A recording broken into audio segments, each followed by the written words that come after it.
deserve to have the best physical, mental, spiritual. Zealous Wellness with Mike Hollis. Hello and welcome to another episode of Zealous Wellness with Mike Hollis. Thanks for joining me. Today, with the Super Bowl coming right around the corner, a week from yesterday. So we'll be watching the Seahawks play the New England Patriots in the 60th Super Bowl.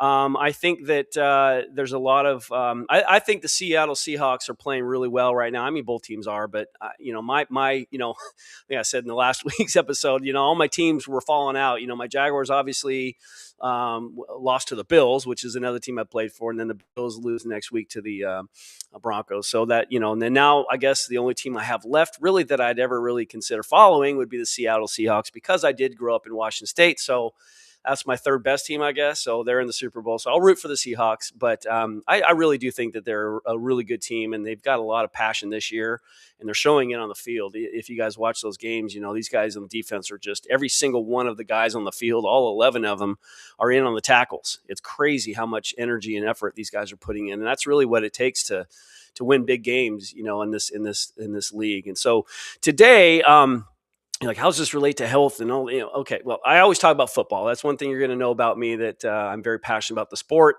passionate about kicking. Obviously, I've been coaching for a long time, but I'm going to relate a lot of stuff today with regards to just, in general, it'll be the preparation. Like, what are these guys doing, last week? What did they start doing last week? What are they doing this week? This week is very distracting, we'll say. I've never experienced a Super Bowl week as a player. I've been to two AFC Championship games as a player. We lost both of them, so I was one game away from the Super Bowl twice in my career. So I have an idea of what, because I remember, especially the last one, the 1999 season, we were 14-2 coming into the playoffs, and then we eventually lost to the Titans in the AFC Championship game. But prior to that, the Super Bowl was in Atlanta, so pretty close to Jacksonville. So we had a lot of people who were like, "Man, we're going to go if you guys go," obviously, and so we were trying to kind of figure out tickets and a little preemptive in that sense. Which again, that's the distraction I keep talking about. There's a lot of things that happen that take your focus off what it is you're doing. So I want to kind of reel back in and get back to reality and talk to you guys today a little bit about what kind of preparation, what goes through the mind of an NFL player about to play in the Super Bowl, the biggest game of their life, with millions and millions of people watching it worldwide. Okay, that's a lot. Okay, that I like I said, I came close a couple times, but I'd never had the opportunity. And in my mind, I'm like, man, that would be a tough situation. Of course, with kickers, it's tough anyways. But you're talking about in the Super Bowl. That's why I like, guys like Adam Vinatieri. He's got ice in his veins. He didn't care. He just went out there and kicked it like he normally does, which is exactly what I'm going to talk about.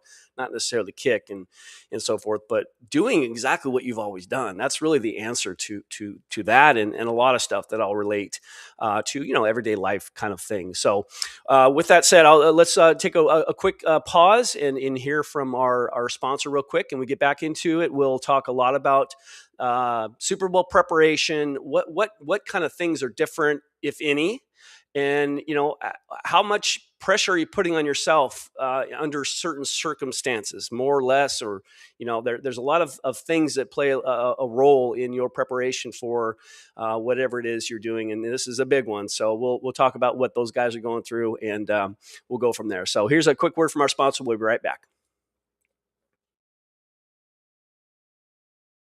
At 3, we want to give you the true health benefits that you're paying for, something you can feel and see a difference quickly.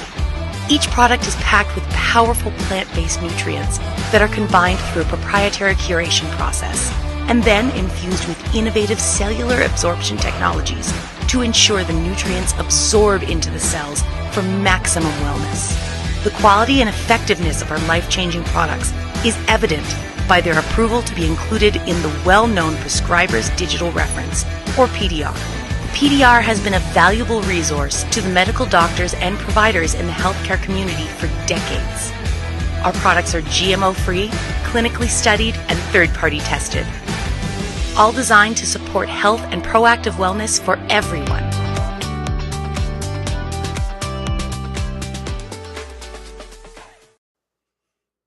Welcome back. So with regards to just the preparation, you understand, getting in the NFL is a big deal, and I'm going to kind of start with me personally in the kicking position, and kind of expand from there as far as what I believe is the right thing to do, in my opinion. Of course, what I've seen, what I've witnessed, what I've heard, even from other guys who have played in the Super Bowl, and the distraction part is what I've heard a lot of from other teammates that I've had that have gone on with other teams and played in the Super Bowl. So just right out of the gate, when I coach kickers, and even when I was learning this stuff, and I didn't realize this at the time, but because when I'm learning these new things, it's different than what I've been used to. It's uncomfortable in a sense. And so my mind is saying, man, this is different. I don't know if I like it, and then I started seeing some results, and then I kind of gotten a keen to it and thought, well, I can do this. This is actually kind of cool. And I'm going to give this more attention. I'm going to work really hard and see if I can get this to be as perfect as I can. And, and in all honesty, what I've discovered over time, even in the NFL, I honestly don't know if this is my mindset, but eventually, I discovered it maybe one day. I don't even know when it was, but my point is that I discovered that the things that I was taught to kick a football the right way, the way I'm teaching everyone now, is a very simplified, I don't even say it's a version of kicking. It's a different way of kicking, of course. It is a way of kicking, obviously, but it's a very simplified process. And if you think about the best way to be as consistent as possible in anything you do in life, being consistent with your diet on a daily basis, your fitness routines, your everything, your mental aspects, your motivations, whatever it is you're doing on a daily basis, to simplify the process is easier to repeat. So going back to the kicking, when you get into specifics, when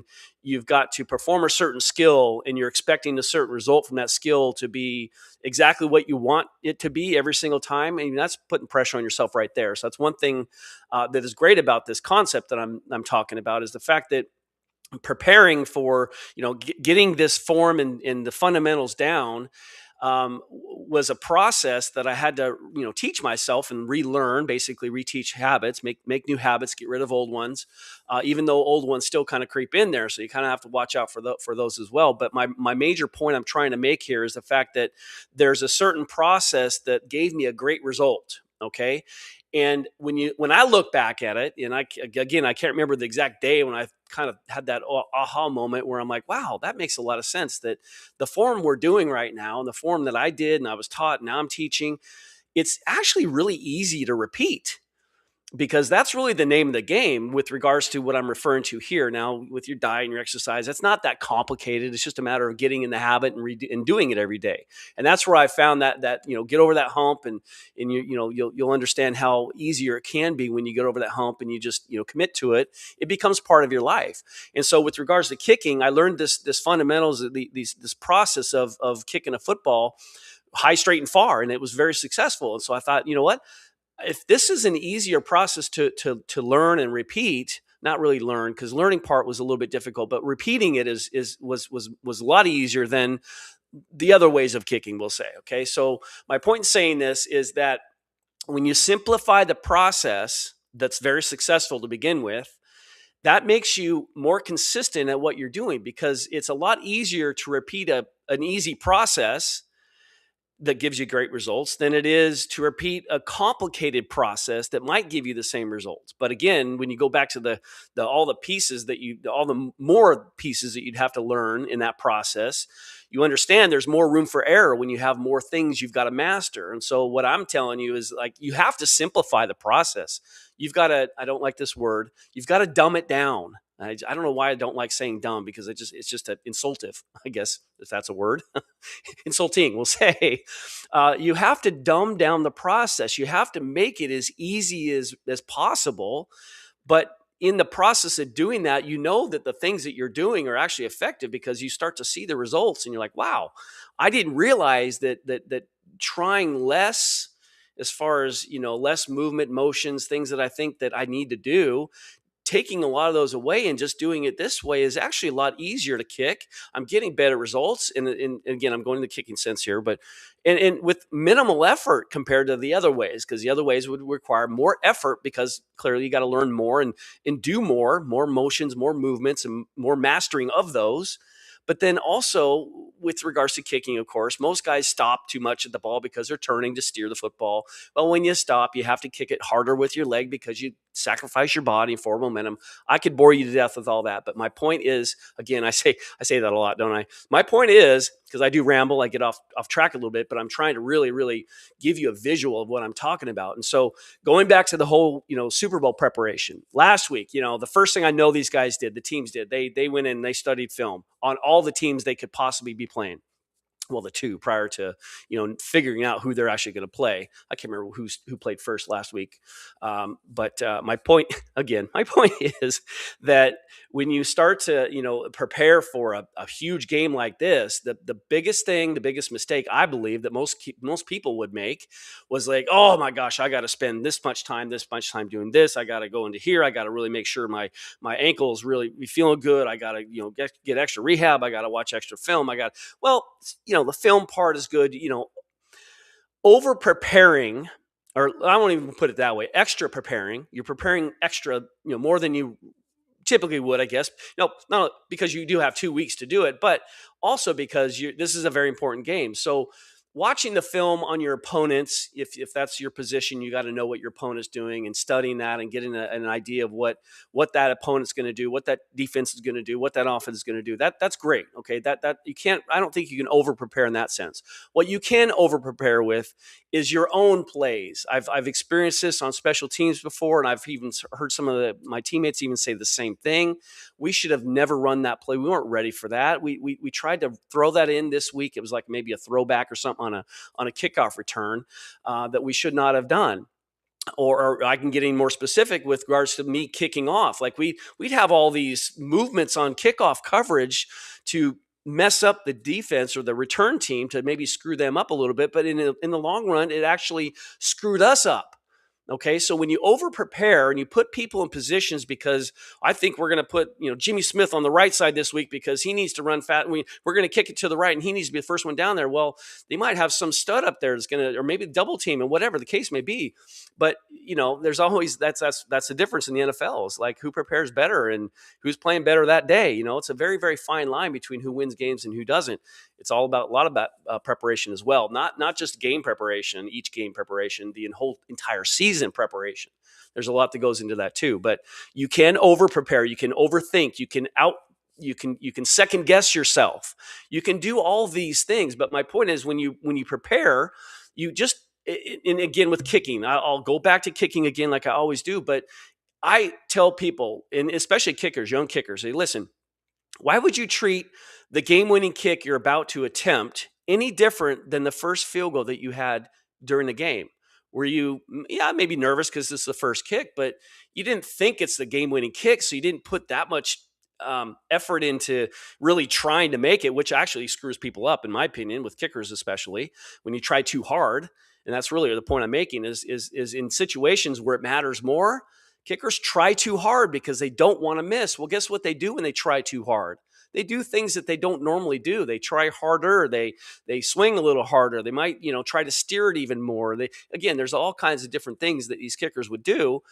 And it all comes down to the intention. The intention is to make the kick to win the game. Well, if you look back, the first field goal of the game, that was a very important kick that you made because it put you in the position to be in this position now. So you can't look at it any different. That's what these guys should be doing. Hopefully they're, coaches, these guys know a lot. I mean, they're incredibly intelligent people, been around the game a long time. They know how to prepare their teams.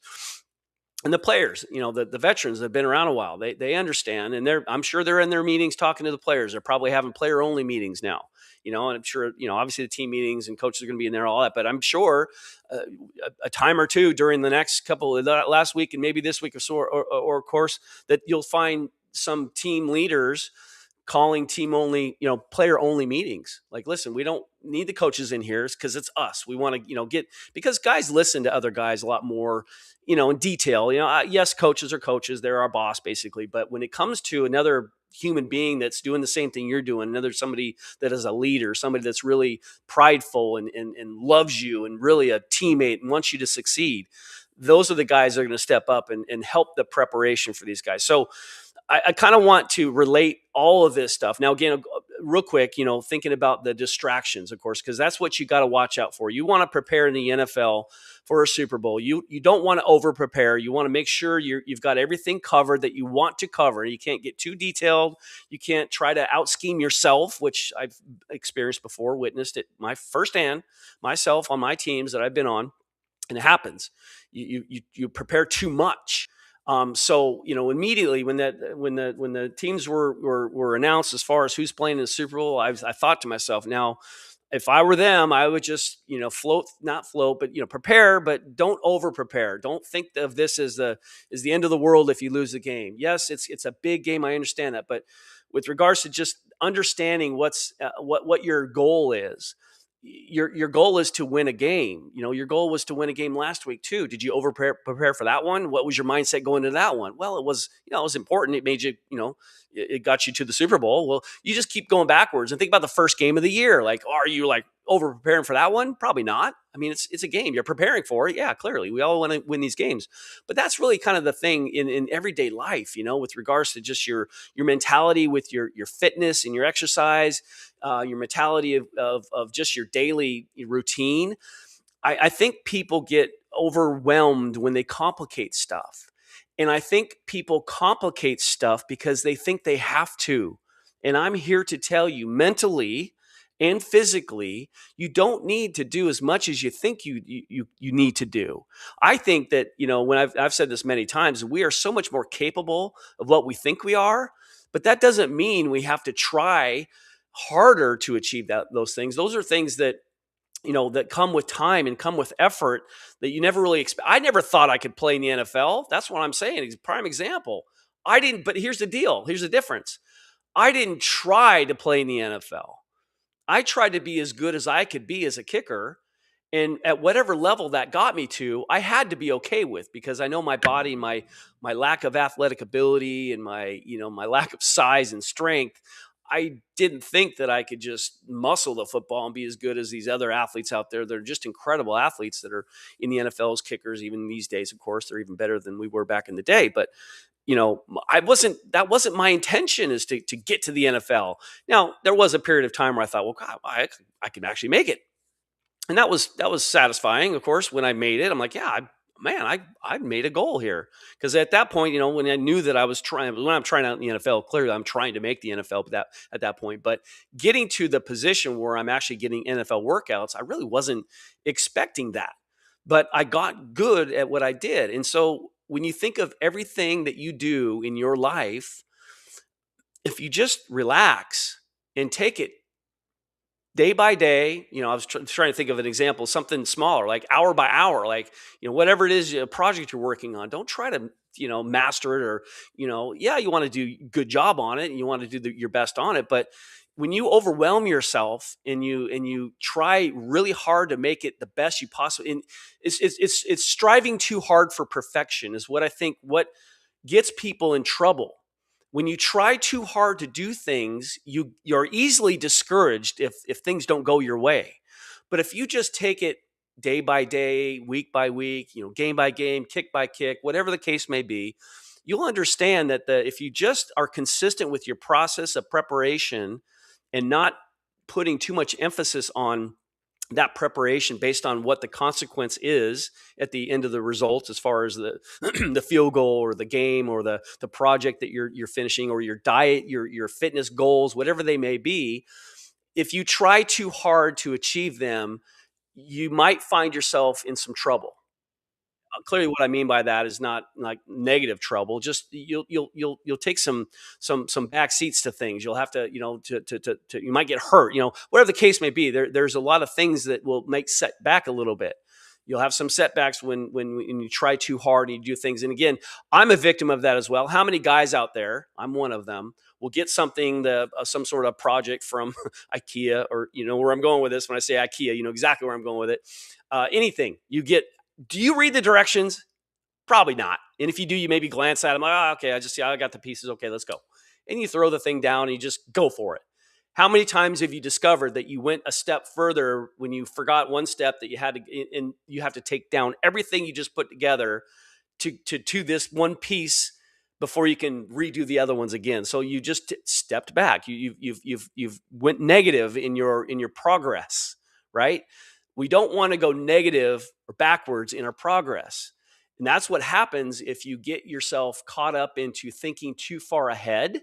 That's another thing. That's another reason why I don't like to set goals, like long-term goals. Yeah, little intermediate goals here and there are fine. But when you think of a long-term goal, you can think of something you might want to do, but you got to put it way back here and think, okay, well, to get there, I've got to just take this road and be calm about this. I can't rush into it and try to get it now today. And that's another thing I have issues with young kids. You know, there's a little bit of an entitlement these days with these kids that, you know, want to get 10 yards on their kickoff today. And I'm like, that's not going to happen. You're probably going to take away 5 yards from your kickoff if you really want to get the deep down nitty gritty with what I'm talking about with the form. Because with the stuff that I teach, you actually do take a few steps backwards before you actually progress.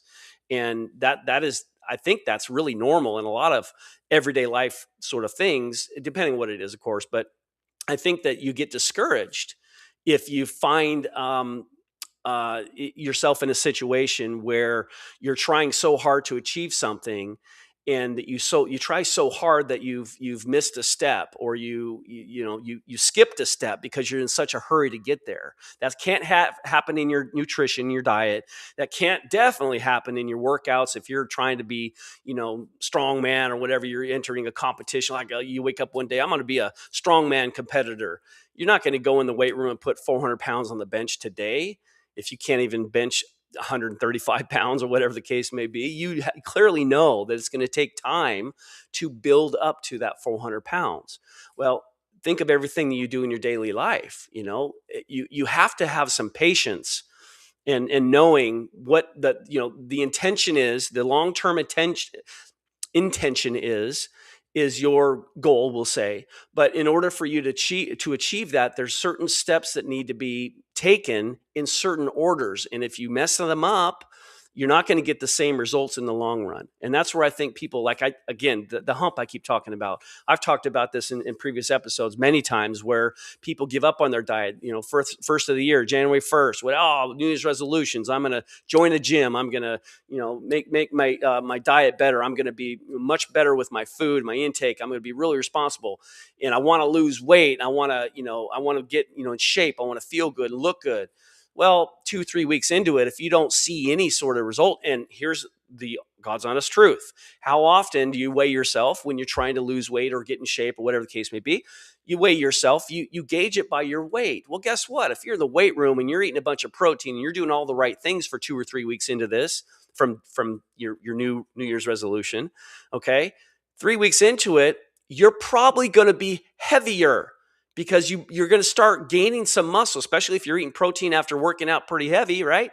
You're going to start gaining some muscle. Well, guess what? Muscle weighs more than fat. You won't start losing fat until later on.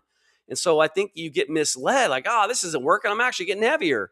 Well, you can't rely on the scale to make you feel better about yourself. That's one huge mistake that a lot of people do, especially at the beginning of any sort of training or diet routine that they've changed up. They expect too much too early. Okay, so going back to that patience, you have to have patience and understanding of what it is that it's going to take for you to achieve those goals, whatever it is you're looking to achieve. And so, going back to the Super Bowl preparation, what are these guys doing? Well, I can promise you, yes, they're in their meetings, they're studying film. Coaches are probably a little uptight, but I think now, again, going to the distractions, there are, you got the Radio Row where they have to do all the interviews. They've got press conferences. They've got events and things like that they're required to do by the NFL. Those are distractions. And if you get your mind so caught up into Super Bowl week, seeing all these people having fun, knowing that you've got this game coming up and you're trying to have fun too, you're not preparing yourself very well. So again, Here's a classic example. I just thought of this. I haven't mentioned this one ever yet in any of these podcasts, but people say to me, like, they have a question, like, how do you deal with those timeouts? When teams call a timeout, how does that affect you? I'm like, yeah, it kind of sucks, but the only thing it really that makes it suck is that it just ruins the routine. Okay, so what I mean by that is there's a certain routine. Okay, I'm a kicker. I see us on second down. We're second and long. I see, okay, third and long now. Okay, well, crap. Okay, if we don't get at least 10 yards here or 13 or 14 yards, I know I'm going in for the most part, unless our coach wants to go for it, fourth and one. But more than likely, I'm going in. So I've done some warm up kicks already. I'm ready to hear the words field goal, because that's what I told my coaches, like, call field goal. And clearly, they're, field goal. They're telling everyone we're kicking a field goal now. Okay, that's the routine. That's the words I hear. I run on the field. There's a certain process. I put my foot down. Brian Bark, Brian Mormon, whoever's my holder will put his hand down. I do my steps. We'll look up at the play clock every once in a while, make sure we're still in the time to get the play off. And then snap comes, and I kick the ball, and then I repeat the next time. Now, when they call timeout, that just screws that process up. So guess what I do? When a team calls a timeout, when I'm out on the field, whether it's right before a kick or not, I run back to the sideline. I don't really have time to kick another ball. I don't really need to. I don't want to. I'll take a little swig of water. I'll stretch a little bit. And I've told my coach, I've prepared him for this. I say, Coach, Larry, call field goal again, just for me, because the field goal team's already out there. I'm the only one that's not. Just say field goal, field goal, field goal. Say that again, just like you always do. Okay, that's good. I can do that. And that puts me in my routine again. So I run on the field. It's a little different because the guy's already out there. But my point is, it just gets me back in the routine. Some other kickers will stay out there and they'll inspect the field and check the wind and all that. That's mumbo jumbo. You don't typically have time. And that's, again, I think that's overthinking. I think that is something that you don't get the time to do anyways. On a normal kick, you're not going to be out there throwing grass out and, making sure there's a play clock running. You got to get that kickoff. So you don't have the time to do those kind of things. So how does that relate to regular life? Again, that's the over preparing part. Like, you're doing more than you probably should. And here's the thing is I think that people believe in order to achieve success in whatever it is that they're looking for, and whatever project it is, whatever they're looking for. If you're looking for success, I think that people think that there's a requirement to have a lot of things that you have to do to achieve those great successes. They put too much pressure on themselves, thinking they've got to do all of this work and all these little things and do them perfectly in order for the end result to be what they want it to be. And I think that's misleading. Now, I'm not telling you just to be lazy and complacent and all that. I'm saying, obviously, know what you're doing. Obviously, if you have a process, a system that is successful through time, that's been tested, whatever. Clearly, with ProForm, with the form that I use, it's been tested. I was the dummy. I was really the first guy that Jim Gaetano had in the NFL as a kicker. And this is his form. And so I was the guinea pig, and I'm good. I'm glad that I did listen, because, again, you're having somebody else tell you things that you're really not really buying into yet until you see results. Well, again, I told you, you're going to take a couple steps backwards before you go forward with the form and things that I'm going to teach you. And so you have to understand that you're going to fail a little bit at first. It's okay. Expect it. I expect it all the time. Every kid that I work, I get used to missing right as a right-footed kicker. And sometimes it's hard for these guys. They want to go on the field and kick extra point or kick, field goals, and they want to make the kicks, and instead of doing what I'm saying, get used to missing right. Because if you do these things properly, the first things that you're going to notice, the balls are going to go to the right a little bit. We can correct that with some other stuff. Now, I'm boring you with the field goal stuff again, but my point is really just to going back to what I said earlier, is simplifying the process, because, again, whatever process that is you're doing, could be diet, could be exercise, whatever the process is, if you simplify it and don't make it a big deal. That's one thing too, is that, when you're, the diet, I just don't want to eat this today. Like, well, just eat it. Embrace the suck. Okay. You're going to have periods of time where they're going to be a little challenging. Okay. That's the separator. Those who can embrace the suck and know that we're going to have the sun will rise tomorrow and everything's going to be okay. First off, you'll surprise yourself. Like, man, you know what? You look back at yesterday, that decision you made yesterday, and and you actually went forward with it. And you're like, oh, okay, I decided to eat that whatever I was going to eat, and I know I didn't like it. Well, you woke up today just fine. You probably feel pretty good. You look back like, I'm actually glad I ate that because I did it. I actually did. And again, the whole concept of accomplishment comes into your life too at that time. That's actually a really good point. That it just kind of is a standard, really. And if you think about, these people who are down on themselves about their diet, oh, I'm overweight, I'm out of shape, this and that. Well, just know that when you get back in shape, how good you're going to feel about yourself because you've accomplished that. But the road it's going to take for you to accomplish that is not going to be great. But if you're disciplined, if you're passionate, if you're patient, if you understand it's a process, and then you simplify that, make it easy, don't get all bent out of shape about things. And again, when you get into the physical aspects, that's when you have to, simplify the process a little bit more in detail with regards to physical movements and how you're doing these things. But it's a goal in everyday life. I think that everybody can use this kind of advice when it comes to important things. The Super Bowl, everybody is watching you. I can guarantee any athlete out there, kicker, quarterback, receiver, if they are so ingrained in the fact that millions of people are worldwide are watching them, as that ball is thrown, as they're, oh my gosh, how many people are watching? And the ball's going to fall right out of their hands. Okay. You wouldn't do that in a normal game. Yeah, there's still probably millions of people, not nearly as much people watching, but who cares? You can't look at stuff like that. Couldn't tell you how many. I don't even know. When I'm in a game, I'm just me and the ball, and me, the holder, the snapper. It's just the three of us. I could care less what these other guys are doing because that's not part of my job. Okay. And so that's where I think that, you have to have that discipline and the knowledge to understand what's the best way of doing things. And I think it starts with taking a lot of pressure off yourself by just simplifying the process, relying on something that's very successful, it's worked before. Even if you have a nutrition coach or an exercise coach or a, fitness coach of some sort, any, kicker coach, quarterback coach, receiver coach, whatever, these people have the knowledge and they're telling you a process to do. Well, trust them.